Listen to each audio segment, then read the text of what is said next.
श्री कृष्ण के अवतार का प्रयोजन। इस प्रकार श्री कृष्ण के प्रादुर्भाव का गौण कारण असुर वध को दर्शाया गया।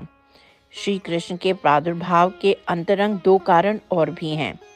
अपने मधुर लीलामय चरित्रों के द्वारा आत्मा राम मुनियों को अपनी प्रेम भक्ति में लगाना, और दूसरा दास्य, सख्य, वात्सल्य एवं श्रृंगार आदि विविध लीलामय रसों के द्वारा अपने प्रेमी भक्तों को आनंदित करना। इस प्रकार से श्री कृष्ण प्रादुर्भाव के ये मुख्य तीन कारण हुए।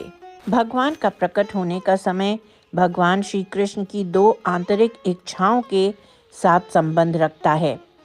सर्वप्रथम भगवान श्री कृष्ण ने श्री यशोदा और नंद के भाग्य को बढ़ाने के लिए, और दूसरा भौम लीलाओं का अभिनय करते हुए श्रृंगार रस की मधुरता का आनंद लेने के लिए पृथ्वी पर अवतार लिया। भगवान श्री कृष्ण की भौम लीलाओं का एक और विस्तार यही है कि श्रीमती राधा रानी जैसी नित्य सिद्ध गोपियां प्रकट हुईं, तो श्रुतिचरी आदि गोपियां भी अन्यों के घरों में प्रकट हुईं, क्योंकि उन्होंने पिछले जन्म में ब्रज गोपियों के रूप में श्री कृष्ण की सेवा करने की इच्छा व्यक्त की थी।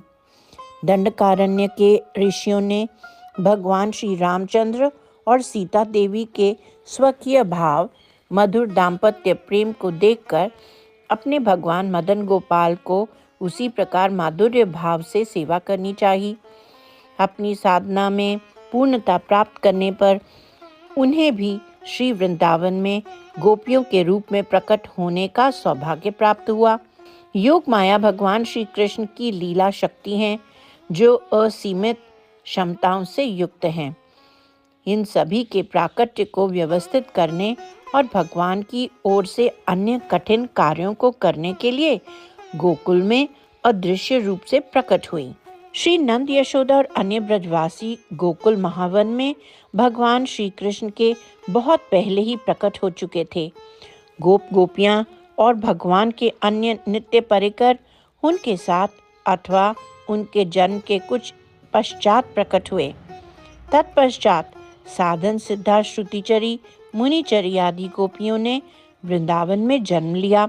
इन्हीं दो आंतरिक कारणों से भगवान श्री कृष्ण पृथ्वी लोक पर अपने माता पिता, सखाओं और नित्य परिकरों के साथ प्रकट हुए। इस प्रकार भगवान श्री कृष्ण ने अवतार लेकर सभी जीवों को अपनी भक्ति में नियुक्त कर उनको सर्वोच्च कृष्ण भक्ति रूपी फल देने के लिए अपनी भौम लीला विस्तार करनी चाहिए।